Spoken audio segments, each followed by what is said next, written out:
30 seconds until showtime.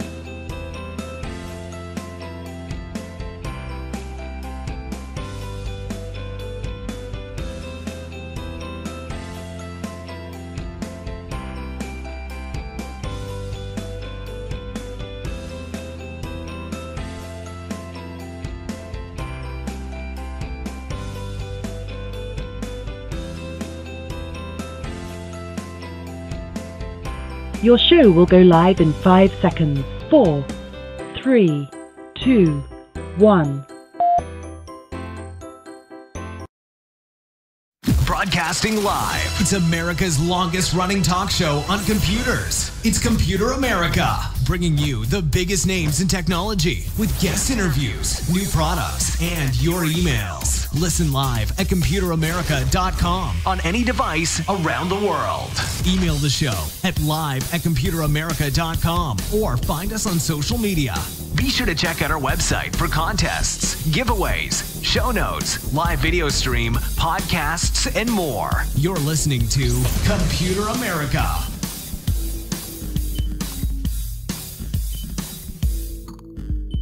Hello and welcome into the Computer America Show. We are the nation's longest running, nationally syndicated radio talk show on computers and technology. I am your host, Ben Crossman. Thank you for joining us once again. I hope all of you had a great weekend and ready for another full week of programming here. So we have a great guest to kick things off with, longtime friend of the show, and happy to have him back on, especially as, we are going to be talking about, I think, one of the things that's definitely picked up traction over the past couple of years, but at the same time is still, growing faster and faster and faster. So, still has a lot of room to grow, but at the same time, it's something that you should all know about. You should all at least hear about because, I just found a headline today about, it was actually out at Defcon, about the voter hacking machine, trials and contests and things like that. So makes headlines, and of course David is out there having fun, checking out the sights, the sounds, the smells of Defcon and Black Hat and all that good stuff. So, all right, but before we get to him, I need to mention one or two things, including ComputerAmerica.com. That's where you'll find anything and everything to do with today's show, including show notes, which will have a link to any articles, any videos, anything that we do here on the show, you can find in the show notes. And let's see, next we have the social media contest, which very easy to enter, ComputerAmerica.com. Check it out, a prize from Logitech every single Friday. And the last thing is the live video portion, where you can watch Computer America, not just listen. And of course, you'll be able to see myself and David Perry as well. Now, with all that said, welcome into the Computer America Show, and I think we're just going to get things kicked off here. As I said, longtime listeners should be no stranger to today's guest, David Perry. He has been with us through, through the ups and downs and all arounds. And David, thank you for joining us here on Computer America. Glad to have you back. Me on Computer America, Ben, and I would like to say hello to all my friends at Computer America and all the people who've been watching me all these years. I know right now in the talk room somebody's going, him again, but it's funny story that you mentioned the chat room. Of course, you can always reach out to live@computeramerica.com and social media, blah blah blah. We got rid of the chat room like 2 years ago. Yeah, something like that. Well, the hair shows you how old I'm paying cash for this. Come out good. Okay, so. Yeah, I'm here again at Defcon. This is Defcon 25. You can see the little traditional Defcon skull is actually 25 if you look at it. Right. Ooh, right, the logo. And it's gone all kind of Minecraft there, right? Yeah, very stylized and obviously, kind of cool kind of hip. So I think a good place to start out would be for anyone out there who, 25 years, that's very, very impressive.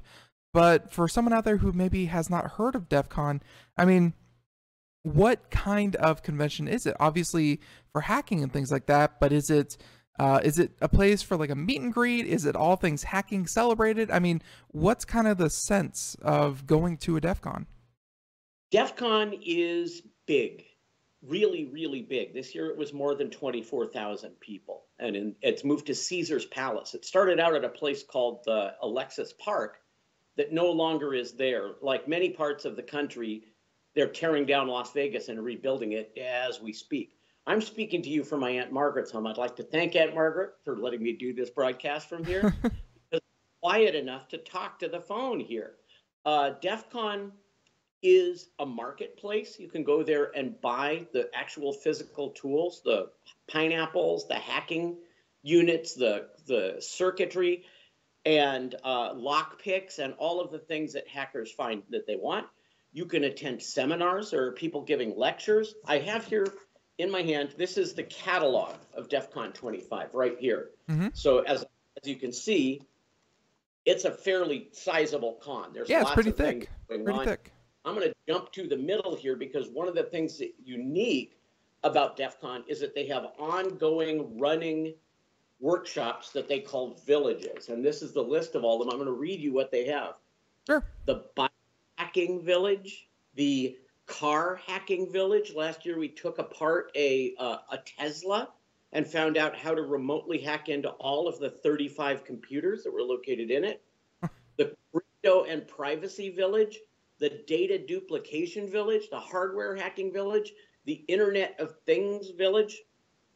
If you take a Philips light bulb that you can control with an app and put it in your house, right, you have hacked your own home network, because that is a vector that it's easy to bounce through that into your home network. The ICS village, the lockpick village, which is represented by a group called TOOL, the Recon Village, the Roots Asylum, and my favorite, the Vendor Village, where you go to buy stuff like this T-shirt that I'm wearing. SkyTalk's Tamper Evident Village, that's where you learn how to open sealed packages without it being visible that you've opened them and resealed them. Right. So Engineering Village, they put somebody in a booth and make them call somebody up in the world and hack them. That is, and you know, and David, I mean, just tell me real quick. I mean, you mentioned things like Tesla and the car hacking village. You mentioned things like Philips, of course. I'm sure they're going to be very happy to hear that. But I mean, like, there's a lot of companies. I mean, just real quick. I mean, there's a lot of companies out there that have, you know, a lot on the line for what you guys have turned into a 24,000 strong convention in Vegas. I mean, how do companies kind of feel about this? I'm a security guy with a 30-year history of working in computer security. All the security guys go to Defcon, and I'll tell you why they all go to Defcon. Okay, because for the week before Defcon, we're at Black Hat. Okay, the same guy makes these two conventions. Black Hat is lecture after lecture after lecture, people telling you about botnets, and people telling you about, you know, deception networks, and people telling you about new technologies for security or what new hacks have been discovered. And all the security guys in the world go to Black Hat, which is massively expensive. It can be $8,000 or $9,000 depending on how much of it you attend. Mm-hmm. Then you turn around and go to DEFCON. The same guy invented both of these conferences, and they're back to back. DEFCON's a con. Black Hat's the conference. Okay. This is my Black Hat badge. Now, you've been to CES and stuff, Ben, right? Right.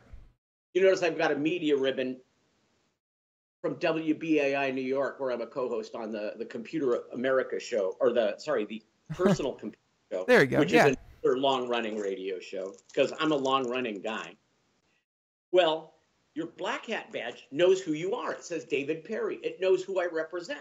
I had to fill out a form. You've been to a show, they make you fill out a form, and, you know, how many printers am I going to buy this year? And do I make the decision? Blah, blah, blah, blah, blah. How many people are in my company? You go to DEFCON, and they sell you a package that is the abstracts of all of the speeches, the catalog, a sheet full of stickers so you can deface your laptop and other things in the world, right? Mm-hmm. And your badge. It's cash only. It's $260, and they don't want to know who you are. You stand in line for an hour. They go $260. You give them $260 in cash. No change, no credit cards, no checks. They don't want to know who you are. They give you a badge.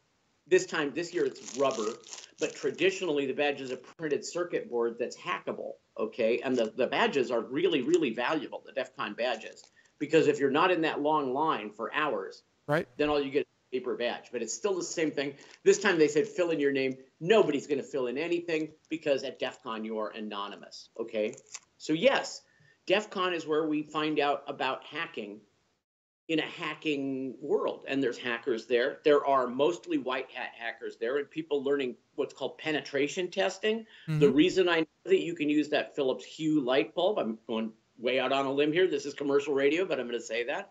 The reason you can use that as a hacking vector is that some hacker discovered it. And it's important that somebody discovered it because now we can create protection against it.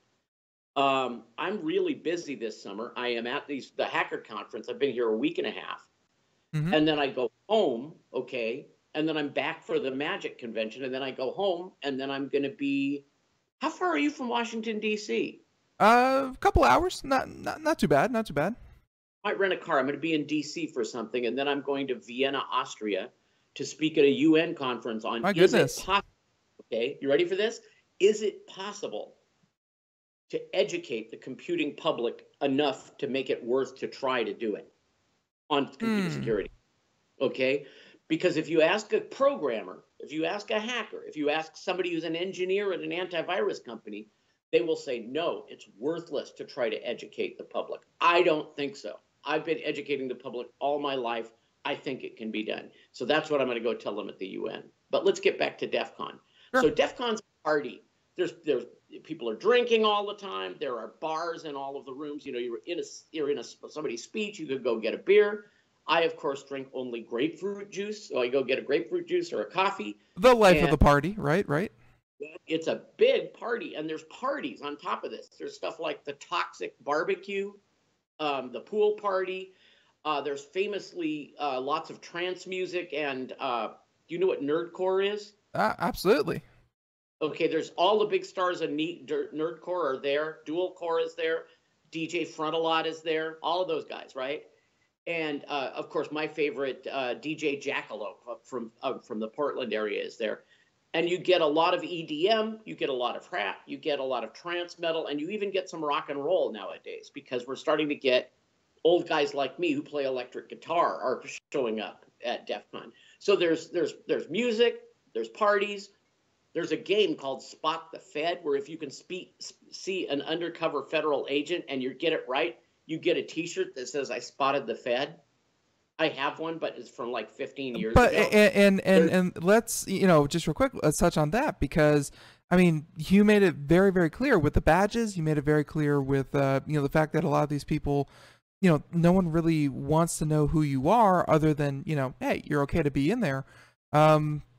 Spotting the Fed, I believe there's a tradition, like the Wall of Shame or something like that. I mean, Wall of Sheep. Get to that the Wall of Sheep. But like spotting the Fed and things like that. I mean, how is that? I guess how is that kind of done? Because being one federal agent in the sea of 24,000 people, not the easiest thing to do. Like, what are some of the what are some of the vectors that can be used for the people who attend DEF CON? Is it their personal cell phones? Is it a game of tag? Because I remember it used to be your badges used to be hackable, but you said that wasn't it. I mean, what? The first non-hackable badge we've had in a long time. The guy who designs those hackable badges had a family emergency and wasn't able to finish them. So I understand that entirely. I got you. What I love about this is the badge says DEF CON 1. If you had a DEF CON 1 badge, they're worth $15,000, okay? But because there were only 300 people at DEF CON 1, and 24,000. It used to be if you were looking for feds, the haircut and the shoes were what to look for. Because, they're all very Ivy League. They have the neatly set up hair. Most of us from the industries who are there are lunatic fringe from the industries, people like me, people whose job it is to research hackers and know what to talk about, right? So I'm there. But I did spot a Fed because a guy walked in shoes and I said, "You're a Fed." And he looked at me and he goes, "How did you know?" And I said, "Let's go talk." And he went and showed his ID and they gave me a T-shirt that said I spotted the Fed and they gave him a mug that said I was the Fed, okay? And that's the end of it. We didn't out him to the public, okay? Right. You just have to spot a Fed.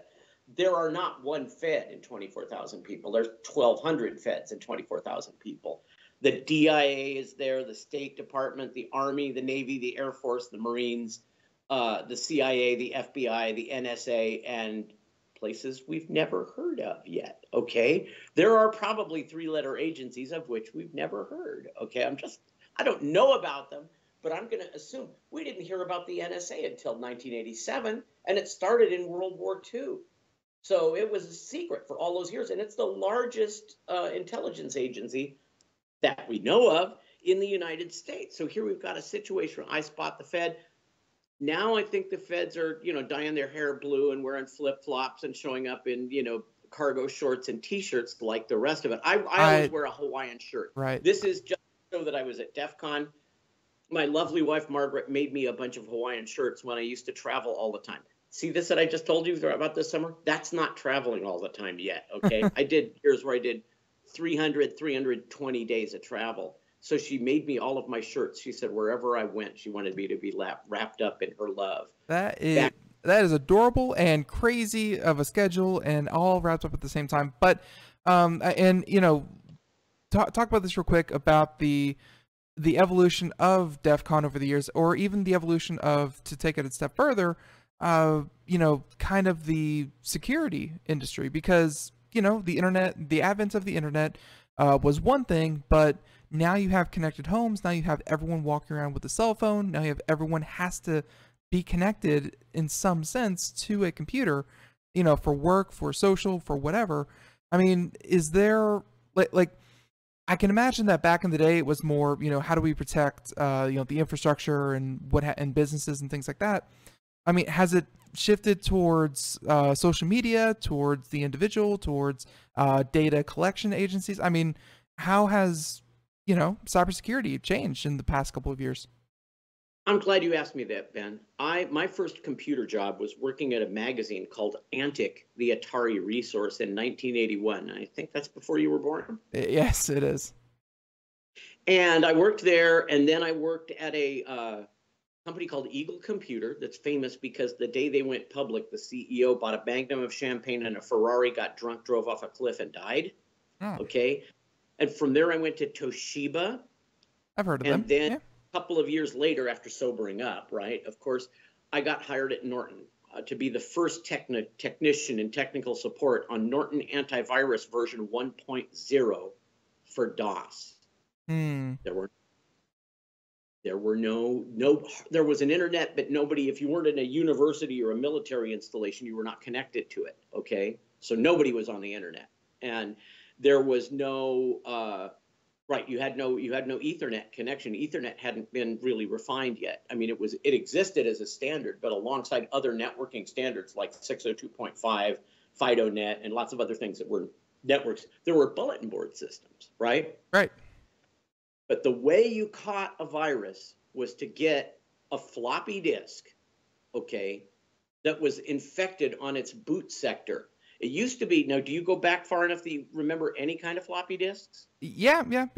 Use them for school. 5 1/4, right? 3.5, right? Put a non-bootable floppy disk into a computer. This is before hard disks, okay? You would boot up your DOS disk. You would take it out of your computer. Then you would put in an application disk and run WordStar or something like that, right? So you had all these diskettes you were swapping around all the time.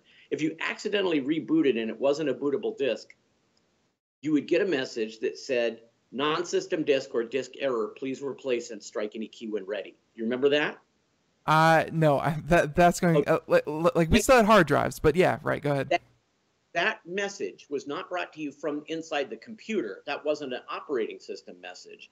That was a message coming from a program written in the boot sector of the non-bootable disk. So there were 512 bytes in the boot sector of the non-bootable disk in all, 7 of the pi wedges that made up that boot sector, right? So sometimes 5, but usually 7 or 9. And okay, so you would boot up that, you would put in that floppy. Accidentally, you would hit Control-Alt-Delete while the data floppy was still in your drive, because to save a program you needed a blank floppy. Mm-hmm.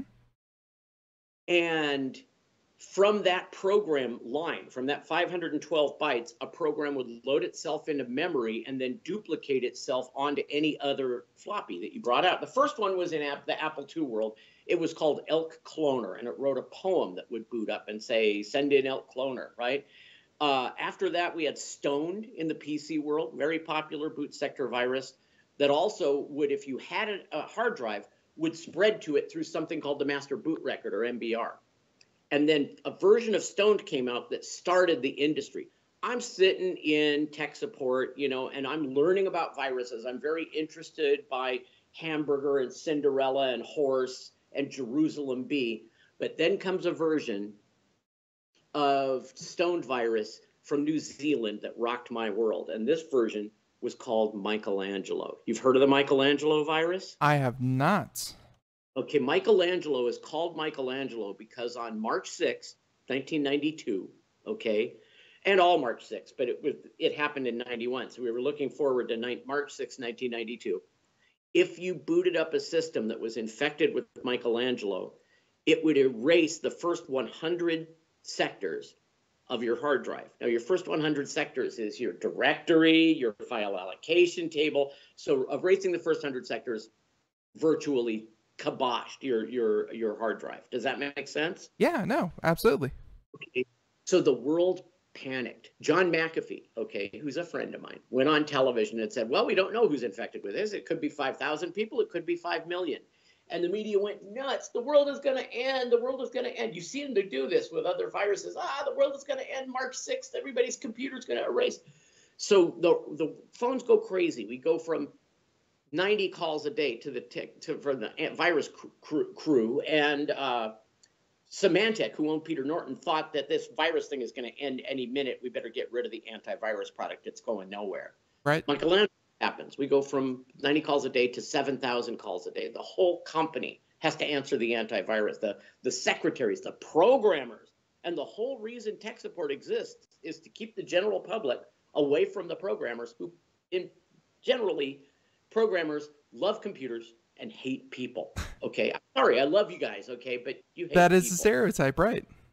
Okay, and so here we are. You know, we have this first big virus panic, and then another one, and then another one, and then another one, and at the same time, the internet is growing in leaps and bounds, and we all kind of get connected to the internet well into Windows 3. But most of you out there don't remember Windows 3 because you had to hand load the internet. You had to write a script called autoexec.bat, and it would load something called the TCP/IP stack that was 6 programs you would run, and it would run the. Are you studying computer science out there? Yeah, absolutely. Do you know what the 7-layer OSI model is? No, I didn't learn about that yet. Other day. So, okay, about 93 or 94. Defcon starts up. I don't remember exactly when. I didn't get to the first couple of them, but I started with Defcon 5 or 6. And right. Here I am going to Defcon, and it's a little conference full of really weird people with long hair or short hair, shaved heads, and funny T-shirts, and they were getting into trouble and setting things on fire and hacking the ATM machine. You don't dare use the ATM machine at a Defcon conference. I have through the internet, through security means, I have learned to jiggle the card readers before ever sticking my card in any ATM or anything like that. Yeah, have it hang a skimmer on it. Well, they learned to do that at Defcon, okay, and they learned how to check for that at Defcon, and they learned how to make the skimmers at Defcon. To learn how to do the hack is to learn how to prevent the hack. Does that make sense? Absolutely, and that's why I asked you a little bit earlier about how do companies feel that you have tens of thousands of people there all learning at the same time how to hack their products. I mean, Phillips, I'm sorry for continuing to pick on you, but security has taken a back seat with a lot of Internet of Things. I think Philips Hue is just one of the most popular. There, who will go home and fix what's wrong with the Hue bulbs. Right, and so my question was, do these companies have any kind of presence? Does Tesla send anyone out to say, Tesla car. What's that? Tesla sent the car and sent engineers to see what we did to hack it. And of course, as white hat hackers, I assume that anything kind of learned or shared or gleaned is already shared with the company that you learned it from? Heck, it's published. That's what this is about. This is a conference that gets published. Now, I'm going to tell you about the difference. Black Hat, same speakers, same topics, but everybody there is getting college credit, and there's only like 3,000 people at Black Hat. You're sitting in a big room with 1,600 seats at tables, and you're all writing stuff. You're all writing down stuff. They give you, when you register for Black Hat, a journal to write your things in with an official pen. There's a vendor. There's a industry expo for the security industry at Black Hat where you get things like laser pens. I've got one right here. Right. You get things like this is a hangover kit. I got Alienware was there, and I got this light up spinner from Alien Vault. Crucial. And different companies are there. E8 Security had these slap bands that go on soda cans to keep them cold. On and on and on. I love this. This is an RFID wallet from SentinelOne. So I come home with all these tchotchkes, and swag from that. Mm-hmm. Swag from Defcon is another thing. It's shirts. You have to pay for the shirts, right? And you go and you buy things. I bought this book, for example. This is a anthology. You notice it looks like a Bible. It's got gilt edge pages. Yeah, it does. Paper. It is an anthology of the best things from 7 volumes of a magazine called Proof of Concept. And it's Proof of Concept, vertical bar, GTFO. We're not going to talk about that abbreviation, but yeah, absolutely. Concept. Prove it, or yeah. Okay, so this was a book I bought there. I think it was $30-some. And it's a great magazine. So I remember this magazine. So this is a great artifact from Defcon. But you can buy hacking kits. You can buy circuitry that you take home and solder that lets you tap into a Ethernet cable and all of that. So yeah. So as the industry grows, antivirus is not enough. You hear people tell you this all the time. Charles will tell you this. In fact, Charles will tell you antivirus is worthless. And he has his point. It does present. I feel like, yes, it's worth it, but it's worthless. But at the same time, I'm not, even if I get a vaccine, I'm not going to go out there with, go out into, like, even if I got a vaccine against malaria, I'm not going to go out into the jungle without, insect repellent. Like, it's... The jungle, for your listeners, is porn. Okay? that is the biggest threat you take, is looking at porn on the internet, because it's almost all infected. Okay? Yeah. You knew that. Yeah, well, yeah, it's a situation where I think people get obviously very click happy. There's things are much more enticing than hey, you're the 1 millionth visitor, pick up your free MacBook Air or whatever, things like that. Yeah. You get very click happy, and it's not good. It's morning out here in Vegas. I'm having some coffee. Right, no problem. So yes, so this thing, it grows and it grows and it grows. And we start to find out that all hackers pick locks. Okay, picking a lock is similar to hacking a password. The passwords and keys are very similar things. So hackers want to learn how to pick locks. I can buy very elaborate lockpick sets, and I'm a magician like your dad, and I've been picking locks since 10 years old. Okay, never came in handy for anything. I'm not a criminal. But all magicians know how to pick locks, just like they all know how to deal off the bottom of the deck and things like that. But hackers all know how to pick locks. They all know how to open packages. They all know how to social engineer. Kevin Mitnick, who is a famous name in hacking, all the hackers will tell you he's no hacker. He got arrested and thrown in prison for dumpster diving at the phone company. Basically, he went to their trash and found directories that let him get into their network and download their emergency directory procedures. And the fact that he was holding 911 procedures, which were federally protected documents, he spent years in prison. Okay, for that. Today, that would go unnoticed because the level of hacking has advanced phenomenally, okay? Kevin's there. Kevin's great because his business card is a little steel card that has punch outs in it that is a set of lockpicks that you could break out of his business card. Okay, but yes, okay, so you can go there, you can buy the books, you can attend the seminars, you could hang out I love hanging out and just talking to people. And everybody I meet, I ask them, why are you here? What has changed? Women are now hackers. Okay, and this has changed in every walk of American life. not just women. It is very gender fluid. There is the of course, DGTLFM, whatever. I don't know the networks. I'm vanilla, okay? But there's lots of representatives of many gender orientations and many women, about between a tenth and a third women now. And what's fun is there are now alternative conferences to Defcon. So like Defcon's the alternative to Black Hat.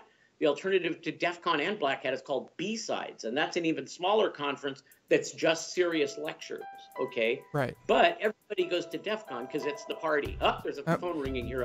Walk right over. Okay? Yeah, well, actually, that's a good time to kind of break, because music means we have to take a break here. We are talking with the man himself, David Perry, and all about Defcon and Black Hat, and yeah, we're going to continue on here in just a moment. So stay tuned, more Computer America right after this.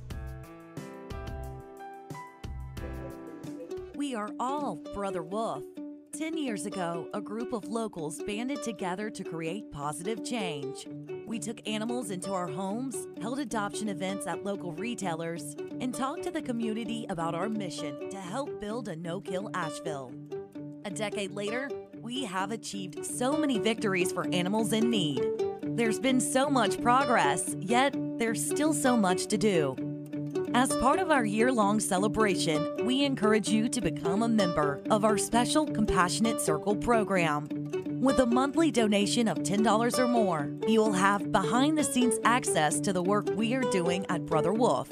Our goal is to reach 1,000 members because we receive no government funding. Working together, we can help build and sustain no-kill communities. Learn more at compassionatecircle.bwar.org. We are a 501c3 tax-deductible organization.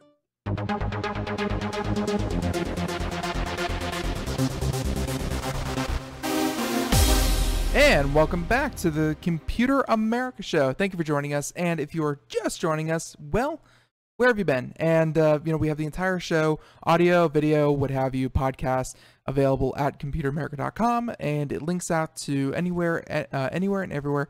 iHeartRadio, Google Play, iTunes. Go ahead.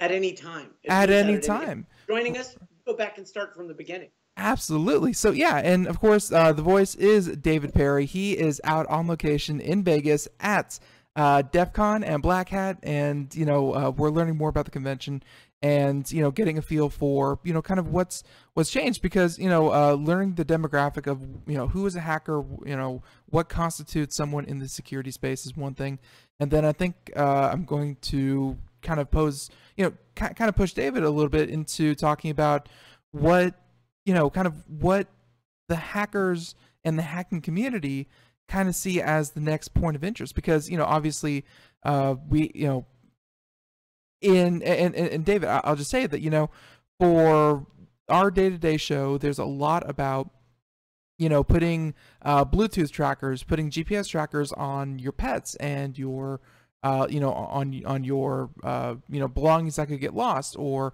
connecting your home, like you've mentioned, self-driving cars. I mean, what's kind of the next stage for cybersecurity? Is it protecting all these? Is it just saying don't do any of these? What's happening there? Well, the cybersecurity community believes in technology as the sole and only answer. That's fair. Believe that it's possible to educate people, and I think that in order to educate people, we're going to have to, and you go, oh, just tell them not to click on anything. It's like, no, that's not good enough. I think we have to teach them why. I think we have to teach them the ethics of the situation. What the heck are you protecting when you're protecting things? And it's actually a couple of different things. And who are you protecting it from? And what are you protecting it from? And what are the possible outcomes of not protecting it? And what are the tools that you can use to protect yourself? And it's not, I hate to say this, because I got this other radio show, and I'm going to go on that. They go, so what happened at Black Hat? Right. And this happened at Black Hat. It's running in 1,000 different directions all at the same time. The internet security problem is death by 1,000 cuts. What we need to do is start thinking positively about how to secure everything in every direction. I mean, not just the devices, but the things that the devices connect to, the domain name servers, we have to figure out how to fix the firewalls. How do we fix the anti-malware? How do we fix the operating system? How do we fix the browser? There's a lot of things you want to do. You want to increase your privacy? I can increase your privacy immensely by telling you one thing. Stop using Google. Go to use a search engine called DuckDuckGo, which does not track. Okay? Turn off, learn about Tor. You know, for crying out loud, get yourself a Raspberry Pi and learn how to operate Linux. It's not that different from Windows. You know, it has a graphical operating system shell. It comes with a free word processor and a free spreadsheet program that are compatible with, I dare to say it, Microsoft Office. Yeah, I mean, we do a segment every month about Linux. We you know, we talk about all this kind of stuff, but I mean, a lot of this, I mean, those are some solutions that the individual can take into their own hands. Obviously, it's going to take a little bit of legwork, and you know. Let me tell you. Okay, very brief. Okay. Okay, Linux is not inherently safer than Windows, no matter what anyone tells you, and neither are Macintoshes. Okay, but going to a Macintosh or going to Linux is going to immensely increase your security more than anything else can do. And the reason for that is this. The vast majority of attacks happen in the Windows domain. Let's say only 1 out of 100 million leave Windows and go to some other operating system. I'm serious, okay? So you are avoiding, if you leave Windows, you're avoiding 999,999,999 out of 100 million, out of a billion things that happen. So, you know, you've just cut off most of the threats in the world. Yeah, that was crazy. The only reason for that is that Windows is 97% of the operating world. Right. Okay, so let's say you're a Russian criminal czar, okay, and you go to a hacker and you go, Mr. Hacker, I wish to invade the computers of the world. They go, okay, do you want me to write for the 97% of Windows machines or the 3% of Linux and Macintosh machines? I go, give me the 97%. Right. Okay, and that's why, okay? I'm going to make an allegory. I live in Huntington Beach. Have you been to Southern California? Yes, I have. Okay, I live in a place called Huntington Beach. It's like surfer heaven. It's got beautiful weather. I've got palm trees that I can see from my bedroom window, et cetera, et cetera. Of course, you live in Florida. Or no, you don't have palm trees there, do you, in South Carolina? In South Carolina, it's the Palmetto State. What are you talking about? We have palm trees. Okay, right. But if you lived in New Jersey, you couldn't see a palm tree. Right. If you lived in Nebraska, you couldn't see a palm tree. And certainly not in a place like Oklahoma. Okay, so yeah. Right. California, lovely place. Florida's a lovely place. South Carolina is a lovely place, right? Everything's a lovely place, no matter what. But the deal is, I live in Huntington Beach. It's kind of a higher priced neighborhood. So I can get my insurance on my car rather reasonably. But if I move to South Central, okay, the Hood, Compton, or Inglewood, or one of those places that you've heard about in rap records, I would be what they call redlined. I would be unable to get insurance for my car. Now, my car is I'm just as safe of a driver. My car is just as safe of a vehicle, but my insurance goes up because I live in an unsafe neighborhood. Do you get that? Right.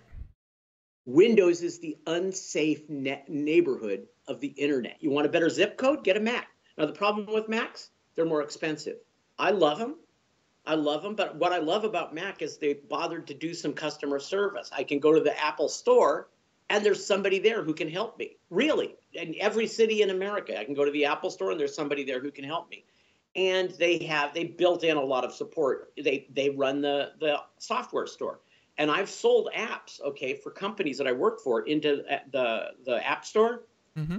They get a couple of months with your source code to make sure it's not a Trojan horse. Now, you turn around and go to the Android world, nobody checks anything. You can just put the code up on so most of the hacks in mobile are in the Android side, just like most of the hacks on fixed computers are on the Windows side. Now, Microsoft, to their credit, is doing a lot to fix the technology, but they are still the majority address. So the hackers. Now, I asked everybody I interviewed. I have another radio show, and I was carrying a Zoom recorder. You use one of those ever? Wait, did you say Zune? Zoom, Z-O-O-M. I think you said Zune, like the Windows, iPod competitor. Like, no. But yes. Just Star-Lord carries a Zune, okay? And that's Right. there's another reason for that. I still own a Sony Walkman too, but let's not talk about that. So the what's going on? So here we've got a world where at Defcon, I would say about 10% of the people there are bad guys. Russian spies, South American spies, Middle Eastern spies, criminals, hackers, hacktivists, political activists, bad guys, okay? About a tenth of the people there are feds, okay? Another 20% are industry security professionals like myself. And then there's a great number of people who think that hacking is where it's happening in the modern culture, and they're right. They are dead right. And there are little hacker communities and hacker spaces. I assume you've been to a hacker space? I have not. But you know they exist. Right. Of course. That's a seminar you would go to learn how to solder or something, right? Hackerspace all over America. So hacking is where it's at. Not everybody gets a big dollar job. That's just like the world in general. But everybody joins a community through which, if you shine, if you have the talent and the skill and can do anything particularly well, it will be made use of either by the bad guys or the good guys or, the commercial guys, some of whom we consider bad guys and some of whom we consider good guys. But I'm sure Philips is going to fix that. I'm sure Microsoft is going to fix more things. The world gets more protected and yet more unsafe with every passing day. Did that answer your question?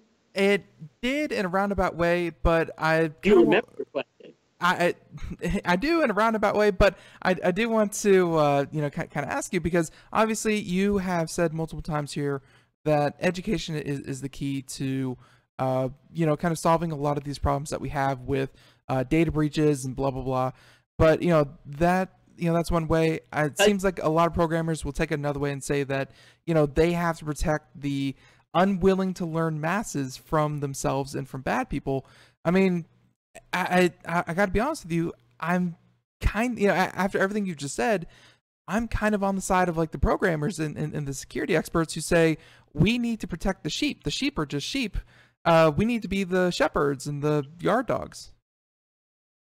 Yes and no. Okay. Yes, we need programmers who can go out and do the things that programmers are needed to do, but we need the willing cooperation of the public. I'm not going to call them sheep because they are they are what makes this all possible. Computers don't have security problems. People do. Okay? For free, I'm going to give you lesson number 1 on David's agenda. What am I protecting? You're basically protecting a number of things. You're protecting your data. You're protecting it from being deleted. You're protecting it from being captured for ransom, and you're protecting it from being stolen or copied. Okay? There's a lot of reasons for that. So that would branch out into a whole week of daily lessons of what's going on there. You're protecting your data. You're protecting your access. A lot of people want access to all of the accounts that you have. They might want to steal your money. But what's more important than steal your money is they might want to lasso your connections. Do you understand that? Right. Okay. Yeah. You've got from somebody saying, hey, somebody captured my email. Don't answer any emails from this email address. You've gotten phishing that comes from your friends, right?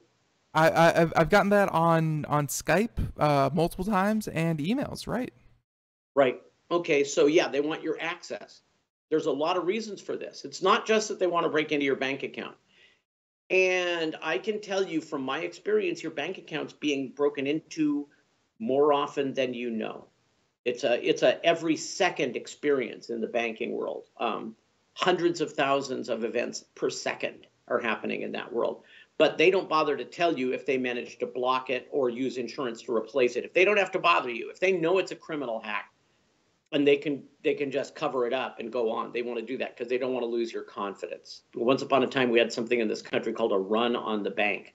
Right. And not as bad as the hacking world was happening to banks at the time. So they want your data. They want your access, but they might want to get through to your brother-in-law who works in the Pentagon or somebody who works in a bank. They might want to capture them. And this is what's really weird is the people who are capturing all of these people, the hackers who are getting you, who are hooking you in and putting you on a botnet, Mm-hmm. they don't know what they want to use you for yet. They hack into you, they analyze you, they bundle you with other people, and they go to the dark net and sell you. We have 300,000 people connected to the Ford Motor Company. We have 10,000 people connected to the U.S. Air Force, and so on. That's how things go on in the dark net. And what's funny in the dark net is, I can tell you for sure, if you went out and answered an ad to buy things from the U.S. Army, you might be just talking to the U.S. Army. There's a lot of fake fronts and, double, triple agent spying. It's a mess. Take my advice. Do not go to the dark net. Okay, now if you're enough of an expert that you can ignore my advice, then you will ignore my advice. But you might be wrong, okay, because you can get hacked out there, and hacked bad. Okay, so your data, if somebody comes and you get to your computer someday and you can't see any of your baby photos, you can't find that novel you wrote, you can't find your tax returns, all of your data has been encrypted, and somebody wants 750 Bitcoins, to get or $750 in Bitcoin to get it back. They're a criminal. They don't have to give you it back for that money. And that was a criminal act. And the answer to that, of course, is why didn't you back up your data in the first place? So if you're listening to me, I want to increase your security. Go back up your data. Go right now. Go buy some space on the cloud. Buy yourself a network attached storage device or a USB drive. If I buy a USB drive, I can buy a terabyte for like $60 at Fry's now, right? I can buy 4 terabytes, $100. You don't have that much data to back up. Go take care of your backup. A warning shot: if you buy space on the cloud and you fail to pay it, your data goes away. Keep your backups. Okay, back up. Keep your backups. Back up to 2 things if you can, and keep your backups. And the cloud backup's good in case your house fails. No, and that's always really good advice to back up. But and by the way, we're gonna have a Cronus on the show here soon, so there you go. But and I kind of want to we're down to like our last 10 minutes. Like this has really flown by. But David, I kind of want to talk about some of the headlines because over the past. Because I told you 2 of the reasons of things. Oh, sure. Go ahead. There are 4 other things that you're protecting. We'll handle it next time I'm on your show. Sure, absolutely. Let's go on to the headlines. Sure. Yeah. All right. So some of the headlines. The most popular one, I think, that this year that really made people sit up and say, it's not just about my security, but large organizations, specifically the National Health Services in the UK. How have situations like that, kind of reflected at Defcon, saying that. Obviously, you can penetration test all you want. You can, have white hat hackers all over the world. But, National Health Services, they're huge. And, but they're not alone. I think corporations all over the world still run on XP. And they're paying the ransoms right now. But let's go back. I'm gonna use an allegory on what I said earlier. Nobody was interested in viruses until there was a news story about viruses. And then suddenly we went from 5,000 users at Norton Antivirus to 500,000 users in 1 week. It's one of the success stories. Same thing happened at Trend Micro with Melissa, put them on the map, and suddenly there's email viruses. Okay, suddenly there's ransomware. So a lot of things are going on. For one thing, the FBI, who are wonderful people and know their cyber inside out, and the FBI at Black Hat, the FBI and the NSA have booths, and the NSA had a Enigma machine in their booth. So that's always a big deal, right? Yeah. But yes, so the about the Enigma machine. Yeah. Craig and the World War II and the Codebreaker. Yeah. Okay. Anyway, so the what's happening is now that people know about ransomware, steps are being taken to prevent that happening to your large organization. First, you get a backup. Second, you get a policy in place that lets you wipe out your system and restore the backup instantly, okay? Not to have to wait 8 days to do that, but can you do it in less than 15 minutes? And of course you can do it in less than 15 minutes. You just have to think about it and set it up in advance. Yeah. Okay, so, steps are being taken. Also, the law enforcement agencies, Interpol, different law enforcement agencies in Russia and the Ukraine, all the places that this has happened, are not only going after the criminal gangs, and they're in they're in what they call the BRIC countries: Brazil, Russia, India, and China. Okay, that's where your biggest criminal gangs, and the United States, of course.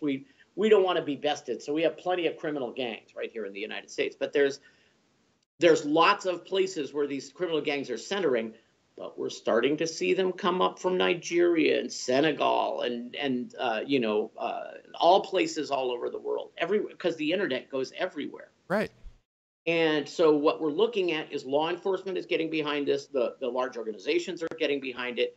Eventually, you all will get behind it. And people who make your tools, Microsoft and Cisco and all of these people, are taking steps to spot and remediate ransomware attacks instantly. I saw a lot of people giving lectures about ransomware at Black Hat this year from companies, okay? And what they were talking about is we use artificial intelligence and network flow analysis to catch the ransomware. Other people said we were using a deception network. I used to work for a very fine Israeli company called Symmetria that made a deception network. We used to call them honeypots. I hack into your network and I get diverted into this fake network where my tool is trapped so I can turn it over to forensic scientists, okay? And forensics is getting better. And everybody who's learning to be a forensic scientist, everybody who's learning to be a forensic scientist in college is at Black Hat and at Defcon. That's the bulk of the people who are there. They are studying computer security by studying some computer insecurity. Does that make sense?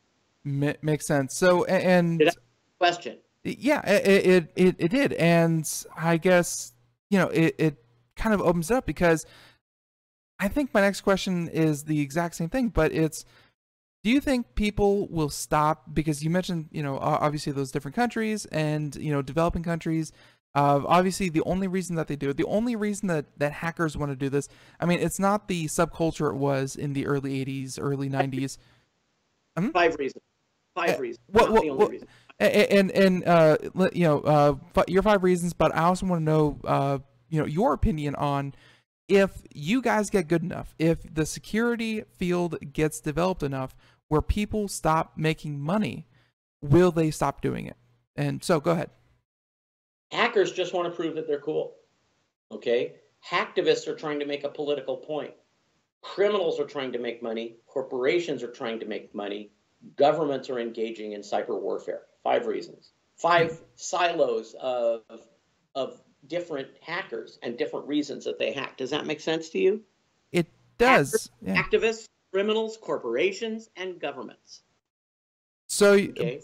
So you're saying that, and obviously, I'm coming out from a consumer's perspective and things like that. But I mean, if you can back up your data, if you get the idea of a virus that can lock down your system and slow it down, blah blah blah.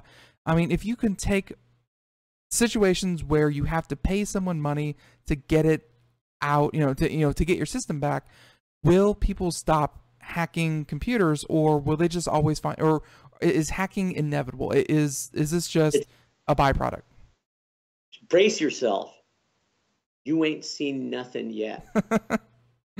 Okay, we've just seen a couple of experimental attacks on water systems. Look for major American cities losing their water. Okay, losing their electric power. This has already happened on the East Coast once. Hackers took down the upper eastern seaboard for about 15 minutes, okay? That's drastic that a hacker can do that. Look for failure in what they call the 5 sectors, in transportation, in medical care, in, military and protective services, and so on and so on and so on, I can hack a car. If I shut down all the Toyota Priuses on the 101 freeway in Los Angeles, I've shut down Los Angeles, where there's 20 million people in cars, Right. Block one freeway, block all freeways. They're all connected. So, like I said, you ain't seen nothing yet. Well, and you say that, I mean, you say we haven't seen nothing yet, but I feel like we have. It's just the news and education, and like you said, like it's not being covered as. Like we saw a massive uprising when it came to the the net neutrality debate. That was the most I've seen the public interested in anything technical, even on that extent. Again. And yet it's coming up again, and they won't again and again and again. Right? They think that they're done with it. But here's the thing: I keep telling you, you ain't seen nothing yet. Wait until we have a certifiable case of someone getting murdered by hacking. And it will, in fact, I'm going to tell you, it has happened. I can't point to who and where, but it has happened. And when it is obvious that it happened, let's say 100 people died being murdered on the internet. I mean, that could have happened with the National Health Services in the UK. You know, if people were turned away at the door. You're lying in this bed in a hospital, ice him. You know, this guy driving across the road, lose him. You know, there have been situations where connected pacemakers, you know, can be hacked into, things like that. Oh, may his name be remembered forever. There was a brilliant hacker named Barnaby Jack who showed me how to hack. Who showed us all at about 10 years ago how to hack a voting machine in less than 20 seconds. Voting machine hacks were huge on this, and the Russian interception with the election is huge on this. And that's more about social networking than it is about voting machine hacks. But there will never be a voting machine election in the future of the United States in which voting machines are not hacked. And for the last dozen years, there hasn't been one in which they were not hacked. They're too easy to hack. For one thing, there's a key that locks the bottom of the voting machine so you can take it out of the little case and put the PC card that it's programming and data storage in it. Right. All those keys are the same for all the voting machines in the United States. Doesn't seem right. Okay. Does not seem right. Okay, but so like I said, people will get murdered. Let's say that something as bad as the 2008 banking scandal, right, where Shearson Lehman was brought to its knees. Let's say a hacker does that. Or let's say a hacker did that and we all find that out. That would be big news, wouldn't it? It would be. Suppose the world falls because it's hacked to death. Suppose the whole world loses its internet connection. You know, and yeah, you know, you say this, and I'm looking at the homepage of Defcon 25, and the first article they have, and I think it's because you can think of things like this, and you can make a compelling case for why it's as serious as you're making it out to be. And the first article at Defcon is CNET. Everything looks like a hack when you're paranoid at Defcon, and it's CNET's attempt to say, everyone, relax, take a deep breath. These things are serious, but the world is. I'm gonna back up. We're in a better situation than the world has ever been in. There's no major war going on right this second. There's no giant plague taking people out. Most of the history of the world, as Winston Churchill put it, was nasty, brutish, and short. And by the way, he was quoting G.K. Chesterton. But nasty, brutish, and short. Life is pretty good. I've got a DVR on my DirecTV. I can see Game of Thrones, even though I'm missing it tonight. I can see it when I get home tomorrow. You know, I can get on a plane and fly from Vegas to Orange County, be there in 45 minutes. The world is a wonderful place. I've seen a lot of it, and there are many beautiful things happening. And people are the best people they can possibly be. Now, at the same time, they're the worst people they can possibly be. People are venal, they're crude, they're selfish, they're vain. I'm these things. I'm also noble and kind and intelligent. But we're a dichotomy. And see, we've only seen people hacking so far. What happens when we start to see AIs hacking? What happens when giant advanced computers start hacking one another? Yeah, artificial intelligence. Hacking. Yeah, I mean, artificial intelligence is certainly in the news. Like, it's in the news saying that, hey, it's happening, but I don't think people realize just yet how big of a role artificial intelligence is playing already in their lives. That article, I belong to an organization called the Anti-Phishing Work Group, the APWG, and we are a clearinghouse for data on proven cyber crimes that we work with law enforcement all over the world. They're organizing this UN conference I'm speaking in at the end of the summer, Anti-Phishing Work Group. And if you're in the industry or if you're a company and a bank or something and you don't belong to the APWG, look into it. It's cheap and you get a lot out of it, because we receive all of the feeds from the law enforcement and the antivirus companies and everybody that proves that a cybercrime happened. And right now, today, okay, we are receiving more than 2 billion hits an hour. That's how much all? Right. Okay. 90 seconds. Isn't it? It's crazy. And David, listen, I kind of wish that this interview could have ended a minute and a half sooner, because then we could have ended on a very happy, cheery note, but instead we're going to end with 2 billion hacks an hour. Be happy. Be happy. Be happy. So, David, what's going on with you? What's I'm going happening? to the magician's convention. You know, I'm a magician. Something that I do. It's a good thing I'm not a wizard. And after that, I'm going to go to Vienna. 60 seconds. After that, I'm going to be in Vienna at the NCSA, APWG, and after that, I'll come back on the show in September. What do you think? That sounds awesome. All right. And everyone else out there, Mr. David Perry, of course, longtime Computer America correspondent. Happy to have him here. Happy to talk about hacking, viruses, Black Hat, Defcon, all that good stuff. And everyone out there, thank you for joining us here on Computer America. This was a lot of fun. And if you want to do it again, well, check back Monday through Friday, 10 p.m.